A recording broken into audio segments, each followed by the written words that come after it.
Once upon a time, long ago, in the days when the judges ruled and people did what was right in their own eyes, anarchy reigned. Life was cheap.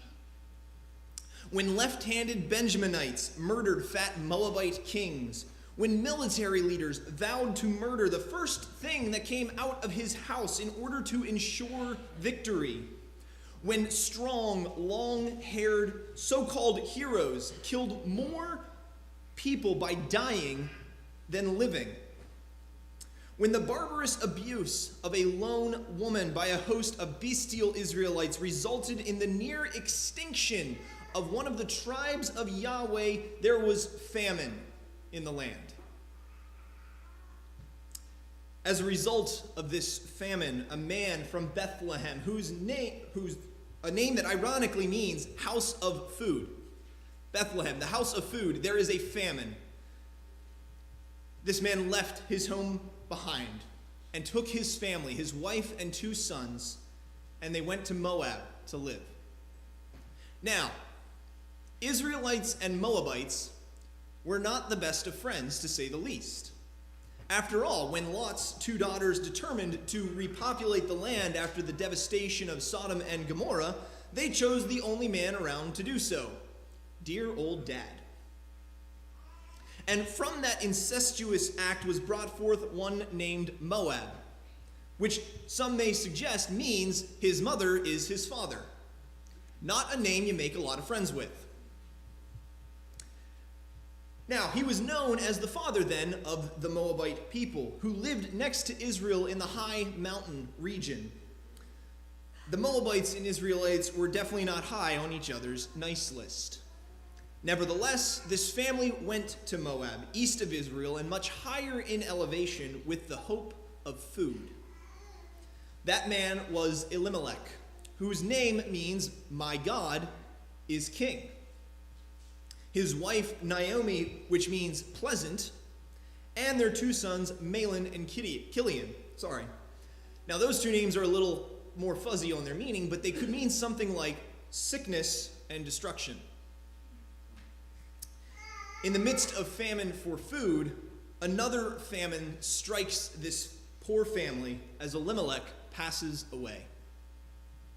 Naomi is left with her 2 sons to take care of her, and soon they marry 2 Moabite women, Ruth and Orpah. But about 10 years after the wedding, Mahlon and Kilion also perish, before even bringing forth any children of their own. It is only now that these 3 women may start feeling like they have a little bit of a complex, because all the men they've married have died. But I assure you it wasn't the marriage that killed them. In those ancient patriarchal societies, a woman without a man was disconnected from society, possessing very few rights to the goods and services of the culture around them. And this was especially difficult for a woman coming from another country. And now we are left with 3 widows, one who is a foreigner and 2 of whom are childless. Talk about a famine. Now, not long after the sons have passed away, Naomi hears that the famine in her homeland has finally ended, and she resolves to go home. There is finally nothing for her in this land of Moab. Surprisingly, her 2 daughters-in-law decide to go with her. But Naomi will have none of it.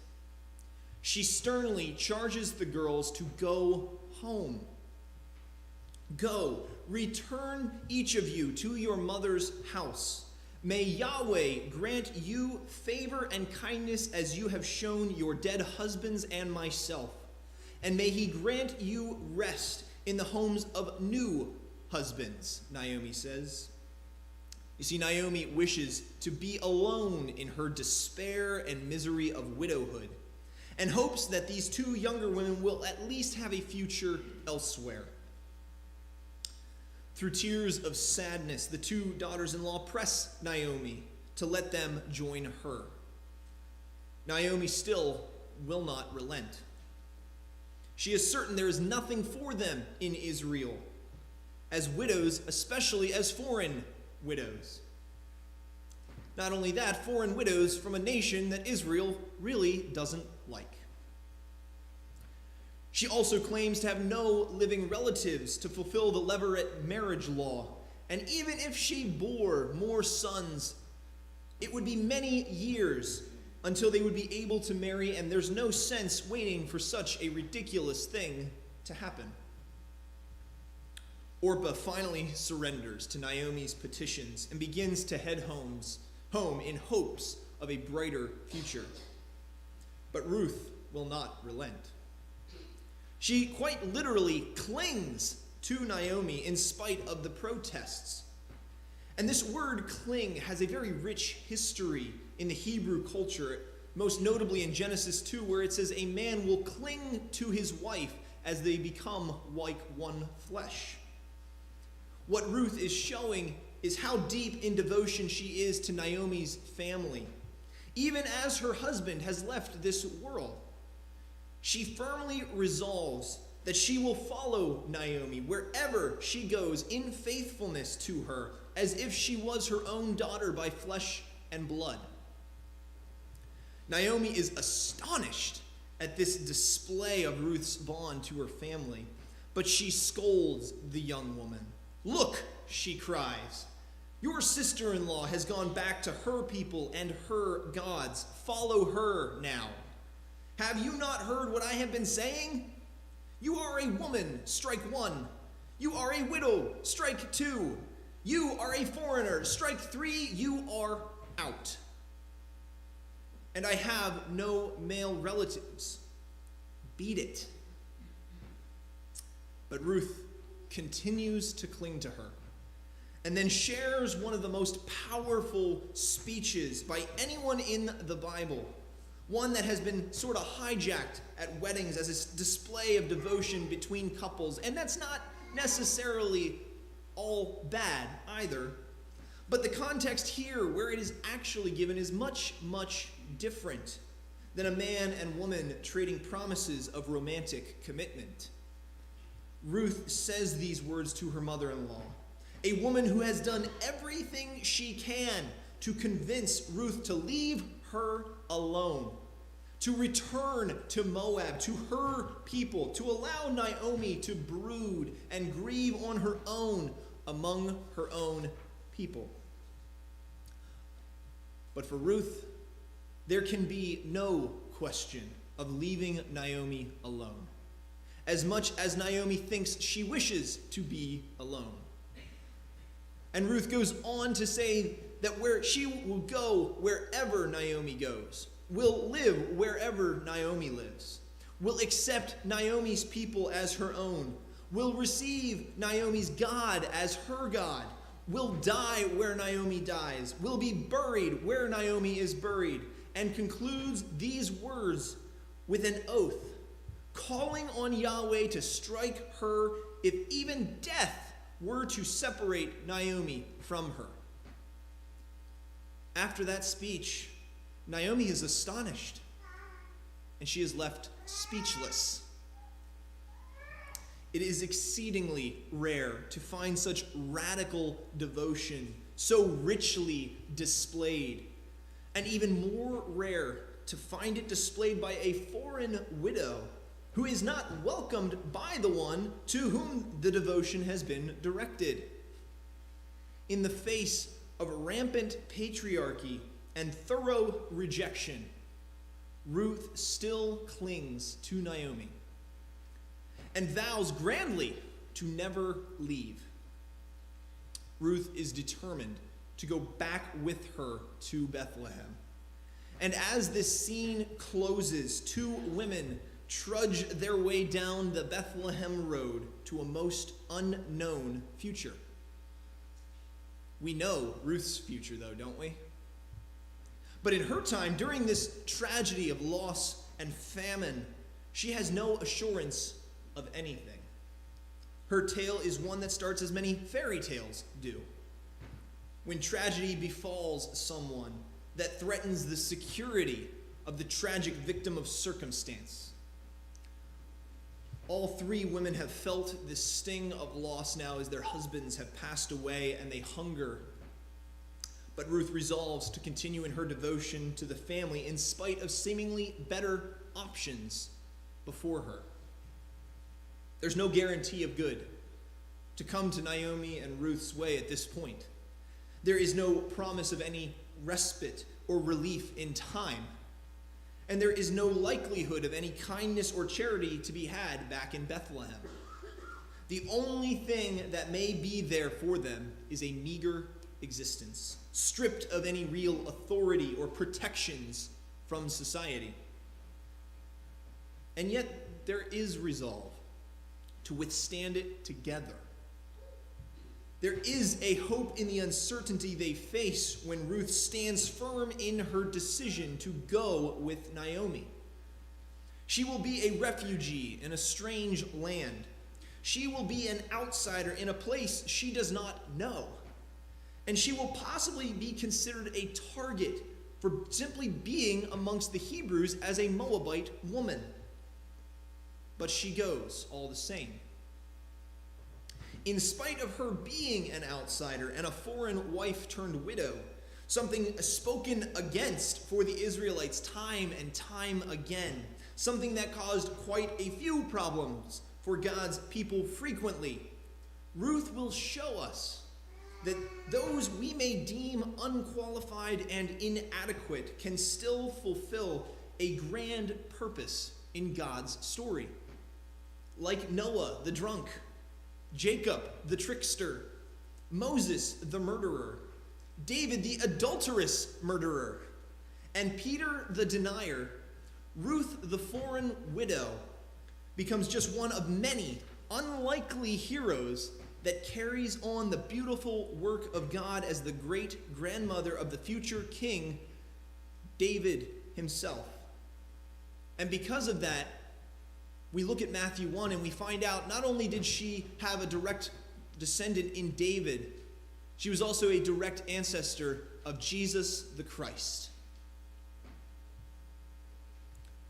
Are we willing to walk into an unknown future like Ruth, both as individuals and as a body of believers united in Christ? Ruth reminds us of the importance of taking risks and following the Lord into an unknown future. As Todd and Victoria Buchholz say in the New York Times, we need to reward and encourage forward movement, not slouching. So what might it mean for us to take risks and follow the Lord today? It starts by recognizing Elimelech. My God is, in fact, king. That means he is sovereign. Even though Elimelech passes away in the midst of all this tragedy befalling this family and others throughout the story of Ruth and the Bible as a whole, what we see is God works in the midst of all things, both joy and sorrow, in plenty and in little, for his good, gracious will. We serve a king who has our best interests at heart and desires us be submitted to him for the sake of the world. This reality for me is actually quite reassuring, because it means I can trust an unknown future in the hands of the one who can bring me through all of it. Next, we need to be willing to venture into new, possibly uncomfortable, or even hostile territory. For Elimelech and Naomi to enter Moab was risky, to say the least. We already know that the Israelites had contempt for the Moabites and vice versa. And what we typically find is that their encounters were neither friendly nor comfortable. They were in fact quite hostile and shameful at many points. The book of Deuteronomy even goes so far as to ban Moabites from entering the assembly of the Lord down to the 10th generation. In spite of this history, Naomi's sons marry wonderful Moabite wives, and Ruth turns out to be a model of loyalty and kindness and devotion. The Moabite woman Ruth, who should have been banned from the assembly of the Lord, turns out to be an ancestor of the Israelite king who was a man after God's own heart. We are able to find our way forward when we enter new territory with open hearts and minds, willing to see the possibilities and new paths we can tread without fear or hesitation, because God, our King, is already there. Along with that, we need to learn to show one another hesed. Ruth and Orpah showed hesed to Naomi, and therefore she hopes that Yahweh, her God, will show them hesed as well. You see, hesed is a Hebrew word that roughly translates as kindness. But that's a weak translation, because behind that kindness, it carries the sense that this kindness goes beyond what is even considered required by God. It goes further than that. It is demonstrated in acts of love, mercy, justice, and grace. It is the kind of love Jesus calls us to demonstrate in becoming like the least in serving others. It is in fact part of God's very nature, demonstrated through Jesus' sacrifice for our salvation. Finally, I think we are invited to recognize the need to follow through and uphold our commitments and covenant relationships. Ruth could have taken the easy ticket out and stayed behind in Moab to remarry and possibly lead a great life there. But her commitment to Naomi, based on the marriage to Naomi's son, who is already dead, is too important to give up on. And in that way, she cannot find any reason to not follow Naomi back to Bethlehem and continue that familial commitment to her mother-in-law. We, like Ruth, should not be so quick to turn our back on the promises we have made to anyone, be it our spouses, our children, our neighbors, our friends, our church, and especially our God. We shouldn't be looking for the easy way out or how to cut some corners to get there a little quicker. Trusting God requires us be willing to stick it out, even in the tough and difficult times. Let us, like Ruth, step boldly out into the world in faith, knowing that God will meet us even in the unknown future. Amen. Everybody, it's at this time to turn our attention to the bulletin, where we're going to join together in the prayer of confession you'll find printed there. And then following that prayer, take a few moments to just silently pray in our seats. Let us join together in that prayer of confession. Caring God, we have resisted your love, preferring to go our own way, wandering from truth, hoping for the quick success, a triumph that lasts. We find it hard to admit our need, confess our faults, and return home. Pride gets in the way. Remind us again that you long to gather us together and forgive us, bless us, and encourage us. Let us be humble enough to come home to you again this day. Amen. Let's have a few moments of silent prayer now.